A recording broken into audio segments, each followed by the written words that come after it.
Sam, being the new kid in high school is rough. And you came and you fit in so easily. You bring so much balance to your class, especially the boys in your class. They need it. I just wanted to let you know that I was so impressed with the way that you led worship on junior, senior day. It really blew me away. Keep up the great work. Sam, you are such a talented person and yet so humble and so kind. Your love for the Lord is obvious, and what I admire most about you is that instead of using your talent to get people to look at you, you use your talent to point people to Jesus Christ. Sam, I apologize. I'm going to have to throw you under the bus because you have made your mother worried sick. And the amount of times that Sandy and I have had conversations about, is he going to make it? Is he going to make it?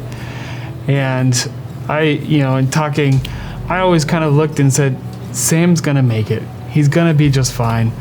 And at your core, Sam, you just have this genuine, authentic heart that your love for God just shines through.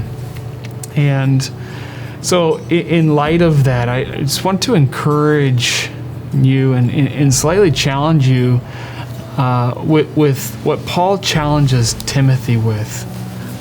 In 1 Timothy chapter 4, Paul says, "Let no one despise you for your youth." And here's the key aspect, Sam, and this is what the gist of many of my conversations with your mom were about. Set the believers an example in your speech, in your conduct, in your love, in your faith, and in your purity. Sam, I'm so excited to watch as you leave Grace and you are able to go into this next level, and this heart that God has given you, the talents that God has given you. I just envision you flourishing and hopefully into a young Timothy. Sam Morris, I want to say thank you for all of the great conversations that we have had in the last couple of years in our classes that I've had you for.